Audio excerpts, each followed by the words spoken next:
Então o Robert e o Mike falando com o pai pobre, né, o pai do Robert, eles descobrem que o pai do Mike é muito rico. Contextualizando com o que o Malafaia falou agora, as duas crianças não sabiam.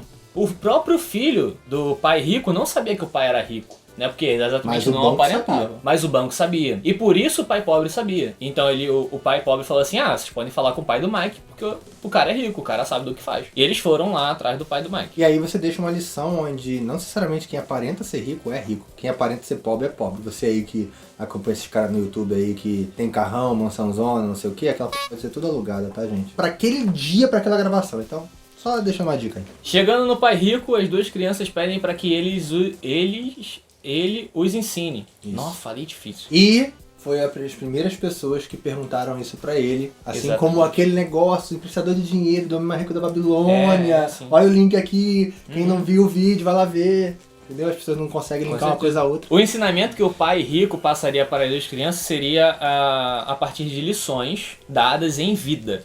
E dadas em vida, eu digo dadas na vida real, dadas durante o dia a dia.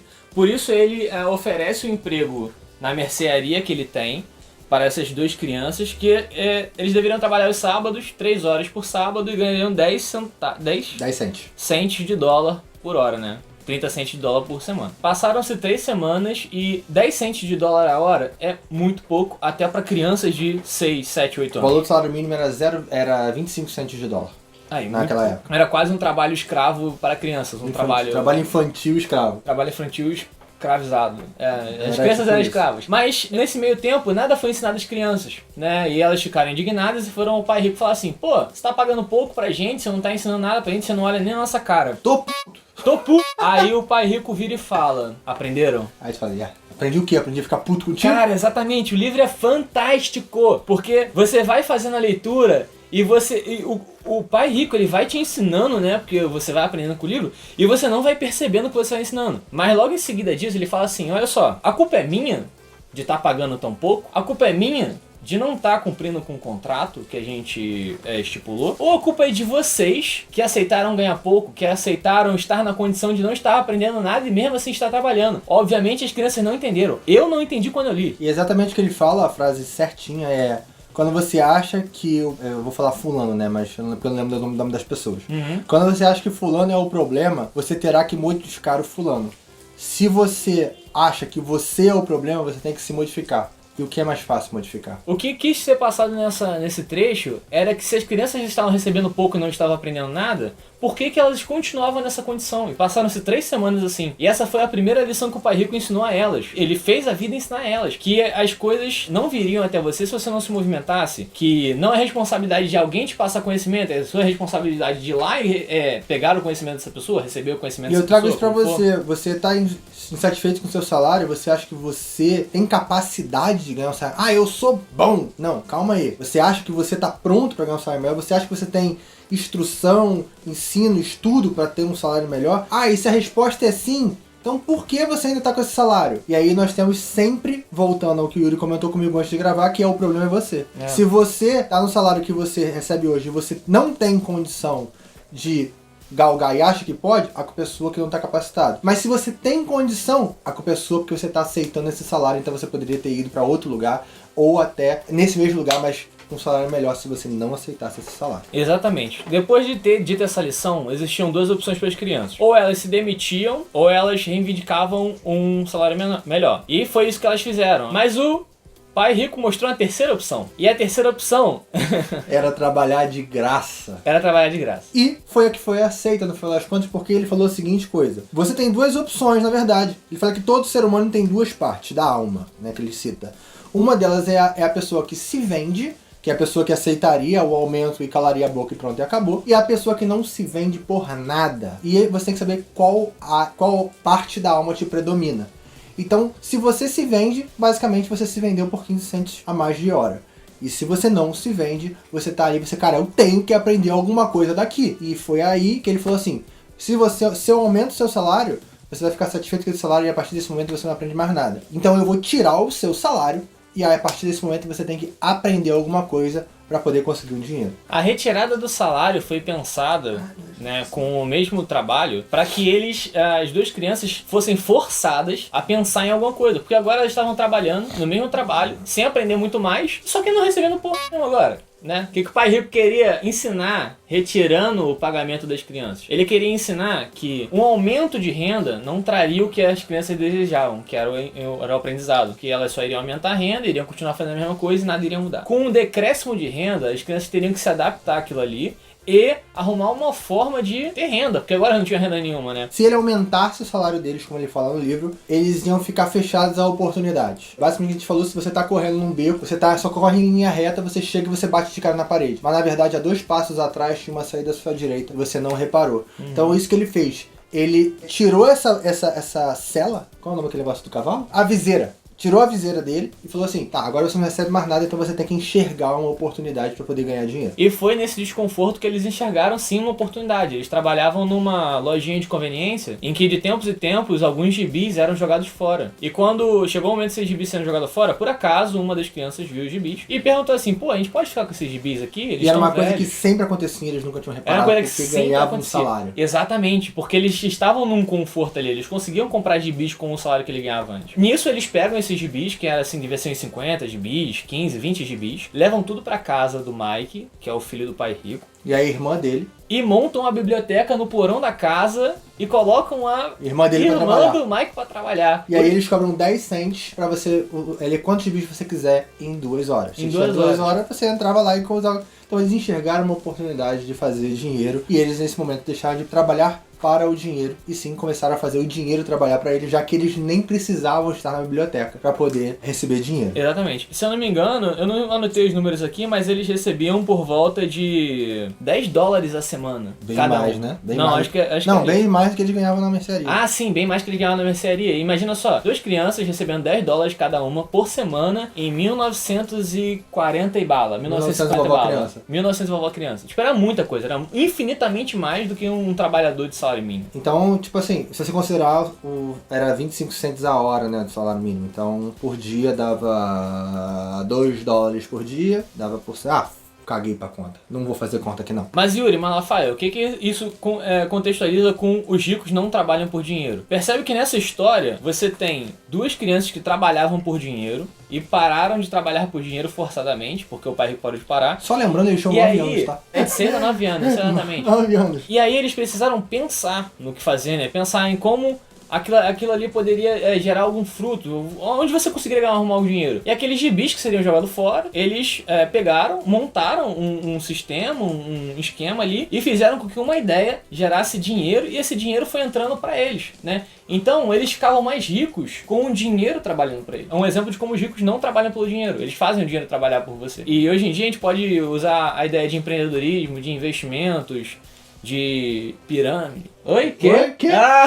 Quem? Mas a ideia é exatamente essa, de você não trabalhar pelo dinheiro, tá? O dinheiro trabalhar por você. Dito isso, a gente vai para a lição de nome escroto, né? Nossa. Por que possibilitar a proeficiência financeira? E eu, como no audiolivro estava escrito, era... Para que alfabetização financeira? É, assim, é uma brincadeira, né? É escroto. Por quê, né? A gente poderia falar assim, educação financeira apenas, ou então entenda o fluxo de caixa, porque é exatamente isso que ele fala no livro. Basicamente ele traz a ideia de ativo e passivo, que a gente falou mais ou menos por alta, que é basicamente, para qualquer leigo entender, ativo coloca dinheiro no seu bolso, passivo te tira dinheiro do seu bolso.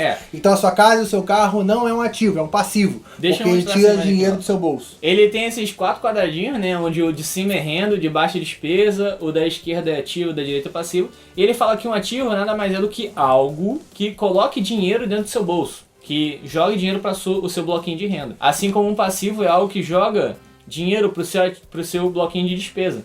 Então percebe, um coloca dinheiro para você e outro tira dinheiro de você. O ativo coloca dinheiro e o passivo tira o seu dinheiro. É basicamente isso que ele traz. E aí como funciona? Se você tem mais passivos do que ativos, você vai ter gastando mais dinheiro do que recebendo dos seus ativos. Então, como que funciona o esquema perfeito? Eu não vou trazer do pobre do classe média aqui, eu vou trazer só o esquema perfeito. Como que ele funciona? Você recebe uma renda, essa renda entra como ativo e esse ativo vai gerar outra renda. E aí com a renda do seu ativo, você vai comprar um passivo. E aí esse passivo te gera uma despesa que é inferior à renda que você ganha do seu ativo. Resumo da ópera. Você só compra um imóvel, um carro, o que mais gasta dinheiro? Um iPhone, qualquer coisa que te tire dinheiro ao longo do tempo, você só compra essas coisas, assinatura, Netflix, essas paradas, você só faz isso se você tiver um ativo, um investimento, não tem imóvel para alugar, né? De certa forma também. Qualquer coisa que te renda dinheiro, se isso que te renda dinheiro, que não seja o seu emprego, que esse ativo te gere uma grana, que você consiga dessa grana comprar passivos, ok. Comprar e se manter os passivos. A partir do momento que a sua renda principal vai direto para o passivo, tá errado. Sim. Então é isso que ele traz nesse capítulo. Você precisa ter ativos o suficiente para comprar passivos. Não é deixar de comprar passivos, mas é tudo o momento certo. Não adianta você comprar agora endividado, ferrado, comprar uma casa e financiar em 30 anos. Você tem que comprar quando você tiver ativos o suficiente para pagar o aluguel ou a prestação dessa casa. O Malafaia falou que não vai trazer o contraste do pobre com o rico, mas eu vou, tá? O fluxo financeiro, né, a demonstração financeira do pobre, canal, tô falando. O seu emprego gera uma renda, essa renda cai em despesa e essa despesa é o que tira dinheiro do seu bolso. O fluxo financeiro, a demonstração financeira da classe média, ela é: seu emprego é a sua renda compra um passivo que vai te transformar num custo durante vários meses, durante muito tempo, e isso vai sair como despesa. E o que a classe média faz é comprar muitos passivos. A classe média compra muitos passivos e acha que as coisas vão melhorar. É financiamento de casa, é financiamento de carro, é viagem, é eletrônico, não vai melhorar, vai dar ruim.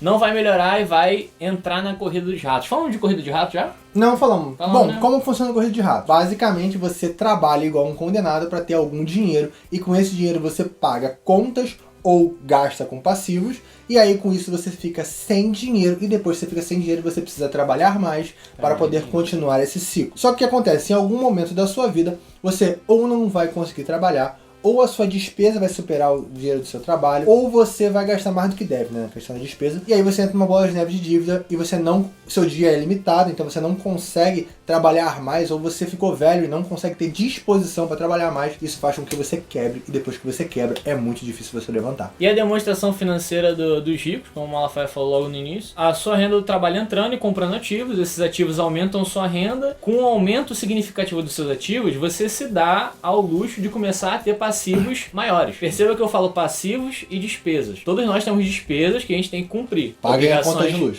Obrigações familiares, obrigações da casa, e obrigações de forma geral, né? Isso. Mas passivos são coisas que retiram dinheiro do seu bolso. Então o financiamento de um carro é um passivo. O carro é um passivo. O carro é um passivo. Por que você não compra mais ativos primeiro e depois compra um carro? A questão de ter um carro é um desejo ou é uma necessidade? Exatamente. Né? Todo um background de educação financeira que tem algum vídeo no canal do Malafaia falando sobre isso. O que mais tem aí? Que tem 140 vídeos pra vocês verem aí. Uma das paradas mais importantes que eu acho que ele fala nesse capítulo, e que é uma coisa que é fácil, dá pra ser levada pra vida toda, é que os ricos ficam mais ricos os pobres ficam mais pobres, e o motivo todo mundo já conhece, aqui de cima, só de baixo. Né? Todo mundo já conhece, aqui de cima, sobe o de baixo, desce. Os ricos, eles compram mais ativos do que passivos. Isso é simples. Se você compra algo que cada vez mais põe mais dinheiro no seu bolso, em um momento isso vai ser tão grande que você não vai precisar mais trabalhar. Vou dar um exemplo bem rápido. Se você tem investimentos de fundos imobiliários e esses fundos imobiliários te geram uma renda de R$1.000 por mês, você pode pegar esses R$1.000 e financiar um apartamento, apesar de eu não concordar com o financiamento de apartamento, mas você pode e pagar R$1.000 por mês de prestação. Então você tem ativos o suficiente para arcar com seu passivo, que é o financiamento do imóvel, por exemplo. Mesmo a gente não concordando em comprar imóveis, mas eu estou dando um exemplo aqui. Assim funciona para outras coisas também. Exatamente, você cresce primeiro a sua coluna de ativos e depois você pensa nos passivos para... Só de antemão, se você tem um financiamento de R$1.000 para pagar todos os meses, tenha pelo menos um ativo que te renda R$1.500, tá? Tem uma gordurinha para queimar. A gente parte para a lição 3, que não tem um nome tão ruim, né?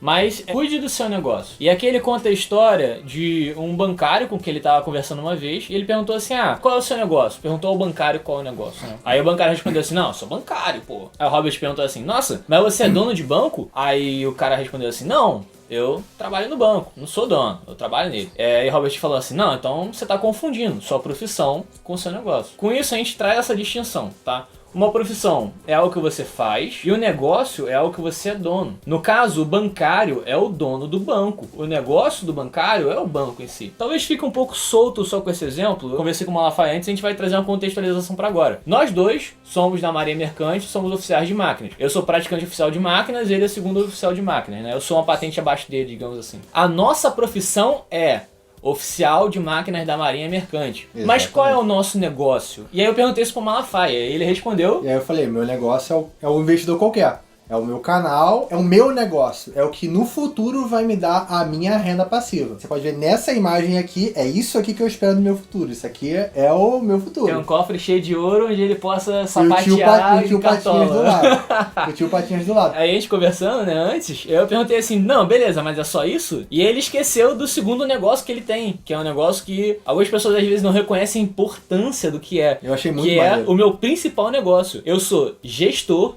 de um fundo de investimento pensando em aposentadoria. De uma pessoa só. De uma pessoa só. Eu sou o meu cotista. Eu sou o gestor do meu próprio fundo. Eu invisto hoje em dia Eu pensando nunca em minha tinha aposentadoria. pensado nisso. Ele investe no fundo dele, ele investe o Eu não dinheiro infundo dele. meu fundo, não. Opa, investe no fundo. Ele investe o dinheiro dele pensando na própria aposentadoria dele também, né? Então nós dois somos gestores de Agora eu vou fundos fazer uma pergunta. que só tem uma pessoa. Tem uma youtuber aí que mostra o sovaco. E agora que você falou do meu fundo, eu tenho que mostrar a minha fundo. Opa, não, vamos, próximo. Saiba Ai, distinguir entre seu trabalho, sua profissão e o seu negócio. Beleza? Eu espero que esse Exatamente. exemplo tenha sido útil. E é aquele negócio, né? O Yuri O nesse exemplo do momento fundo do Malafaia tenha sido útil. O negócio aqui é o Yuri tá trabalhando pra mim de graça, sem receber nada, é igual lá os meninos do livro do próprio E pois Kiyosaki, é. né? A gente tinha conversado sobre isso antes. Você tá trabalhando de graça pra mim pra Pô. aprender as coisas. Não, tudo bem, vamos lá. pô. Então, não, cara, você queimou uma etapa aí, a gente ia falar disso em algum outro momento. Não, foi Ou agora, nisso? era agora mesmo. Era? Era agora. Era sim, é porque a gente falou assim, ele falou, eu tenho 2 funcionários na minha empresa, né? Colaboradores. Colaboradores, perdão, foi colaboradores Eu não falo a palavra funcionário. que ele usou, foi de verdade. É a abóbora, que tá aqui, aparecendo na barriga do Yuri. E o cara lá E da o história, Cláudio, né? e o Cláudio, que é o nosso designer, que Vai- vai estar aqui aparecendo no Instagram dele Vai em algum ser lugar. irado aí. E eu falei assim, cara, tem mais uma pessoa. E aí eu no seu buguei, eu negócio. falei assim, é você? Não. Eu buguei. É porque eu tô aqui assim, eu tô aqui esporadicamente, né? Eu tô fazendo isso aqui um E trabalho aí em qual conjunto. seria, você falou pra mim, A qual- terceira pessoa é o próprio Malafaia. Porque perceba, apesar dele ser dono do negócio dele, ele também Ele é um trabalha. funcionário do próprio negócio dele. Né? Isso pode acontecer também, se ser funcionário e ser. É como, o dono. entre aspas, eu fosse o dono do negócio, eu fosse o gerente e eu tivesse 2 colaboradores. Na verdade tem Mas- vários funcionários, tu faz várias coisas, né? Faço várias coisas. Eu sou uns 20 no canal, assim. Tem um monte de Daniel no canal fazendo um monte de coisa. Várias É merda. marketing, divulgação, gravar vídeo. Aí as paradas, porra. Mas é isso, É eu espero isso. que tenha ficado claro com esse exemplo aí nosso. E essa foi a terceira lição, né? Cuide do seu negócio, faça-o crescer, porque fazendo o seu negócio crescer, você vai estar enriquecendo você mesmo e não o dono da sua profissão. Lição 4. Esse é um título bacana também, ó. A história dos impostos e o poder das sociedades anônimas. E aí eu vou ser justo com o título. É. Fala bastante a respeito disso no livro. Ele fala muito de sociedade anônima, como você consegue, usando sociedade anônima, pagar menos impostos, essas paradas assim. Mas a gente não vai entrar muito em detalhe nisso, tá? Porque é um assunto com muito pano pra manga. E o vídeo bruto já tá com 40 minutos, então daqui a pouco vocês vão fugir daqui. É interessante ler o capítulo na íntegra e tal. É interessante ler o livro todo na íntegra, né? Sim. Lembrando que a ideia é a gente traz aqui o resumo dos tópicos principais. Mas aí eu vou trazer uma pegada desse capítulo. São algumas coisas que eu anotei. Primeiro é que é uma coisa que ele fala que é ideias velhas são seus passivos. O que isso quer dizer, né? Isso quer dizer o seguinte, se você não consegue se atualizar, o quesito de finanças, empreendedorismo, investimentos, isso se atualiza a todo tempo. Então se você não se atualiza, se você está, por exemplo, preso à ideia que comprar imóveis e botar para alugar é melhor do que um fundo imobiliário, você está preso a essa ideia? Não é, cara. Você tem que se atualizar e isso pode ser um passivo seu. E a outra ideia que eu trago, que resume muito bem esse capítulo, que ele não fala, mas é a minha visão, que é o seguinte: a regra do jogo é a mesma para todo mundo. E aí eu vou fazer até a mesma brincadeira que eu fiz com você. Se você pega um jogo qualquer, dentro tem um manual de regras. Esse joguinho é bem legal. Você gostou pra caramba, né? E aí, se você domina as regras, se você entende as regras, você joga o jogo de forma melhor. E é isso que ele traz com o quesito das leis. Se você entende como que vem a tributação, se você entende a regra do jogo, você joga ele melhor. Se você Então, entende os artifícios que você tem para usar, né, para não pagar imposto, como ele fala na lição aqui, de usar as sociedades anônimas, de usar a própria lei ao seu favor, você consegue acumular mais pontos. você entende a máquina de pontos do jogo, você entende como que aquilo vai funcionar e quais as brechas da lei você consegue usar para poder pagar menos imposto. Então, o que falaram lá no começo, que ele desmente, na realidade os ricos, eles pagam menos impostos, porque eles entendem a regra do jogo e eles fazem com que eles paguem o mínimo possível, de tal forma que, inclusive, paguem menos até do que os próprios pobres. E se você acha aquelas doaçõezinhas, descontos de universidade, essas coisas é pra te ajudar, PN. É um reflexo, É ajuda no só, reflexo. é uma só pra consequência. pagar menos imposto. Se você acha que é pra te ajudar, nada disso, só pagar menos imposto. Eles têm benefício com isso também. Não é ruim, mas também não é de todo o coração, né? Tem o bolso ali no meio. Nesse mesma lição, ele fala a respeito do QI financeiro que você deve desenvolver e tal. E pra ter um QI financeiro alto, você tem que ter algumas competências. Essas competências são ter um entendimento de contabilidade, saber os números, para onde eles vão, de onde eles vêm, e o que eles significam, obviamente. Você tem que saber a respeito de investimentos, e aí por investimentos aqui você entenda empreendedorismo, investimentos em bolsa, investimentos em imóveis, investimentos em tudo de uma forma geral. Investir o dinheiro de uma forma mais ampla da palavra. Entendimento do mercado. Então é saber como é que o mercado funciona, saber a respeito de oferta e demanda, saber a respeito do que seria melhor para uma determinada época, saber a respeito de que momento está sendo... próxima lição, caraca, pulou. Pulei. Saber o que está acontecendo em determinado momento, em determinado mercado. O que eu achei legal que você compreender. esqueceu. Não, a gente vai esquecendo. Ser vai criativo. tocando. Ele fala pra No ser... QI financeiro? Nesse ele fala pra ser criativo, que toda pessoa rica é criativa. É porque tá ali no meio, mas a quarta coisa que o Malafaia falou já são as leis também, né? Pra você ter um QI financeiro elevado, pra você ter uma proficiência financeira. Obviamente ser criativo, né? E se você quer entender sobre essa parada de ser criativo, eu vou gravar um vídeo mais pra frente que vai sair daqui a 2 meses no canal. Então, se você tá vendo esse vídeo hoje, daqui a 2 meses... Aí, procurei que vai estar aí. Dito isso, a respeito do QI financeiro e esses quatro pontos, todos permeados pela criatividade, né? A gente vai pra lição 5, que é os ricos inventam dinheiro. Ele traz 4 lições dentro dessa lição. Quais são essas 4 lições? Ele traz, de certa forma, como a alfabetização financeira, que é a sua capacidade de lidar com números, que foi o que a gente acabou de falar. Que também estava na outra lição e volta para essa lição de novo. A 2 é as estratégias de investimento, que é você entender a ciência do dinheiro e tudo mais, que já estava na outra lição, que é volta para essa lição de novo. E aí as outras duas que são mais interessantes. Na verdade, a 4 é a mesma coisa que já estava, mas a 3 é a oferta e demanda, que você já falou, que é que você tem que entender sobre a questão da oferta e demanda. Eu trago aqui o exemplo do Covid. Ih, falei desmonetizou. O exemplo da pandemia. E durante a pandemia, quem identificou rápido que tinha uma demanda grande por máscaras, supriu essa demanda e alguém enriqueceu. Essa é uma exemplificação muito boa a respeito disso. Exatamente. Que tipo assim, o cara identificou a demanda e falou assim, cara, pandemia, espirro, não sei o que, máscara. Vai precisar de máscara, vou fazer máscara, vou vender. Todo Acabou. mundo vai precisar de máscara. Todo mundo. Acabou. E teve também os contrabandos do álcool em gel, né? Que o pessoal Opa! roubou e tal. Superfaturamento aí, tudo ó. bem.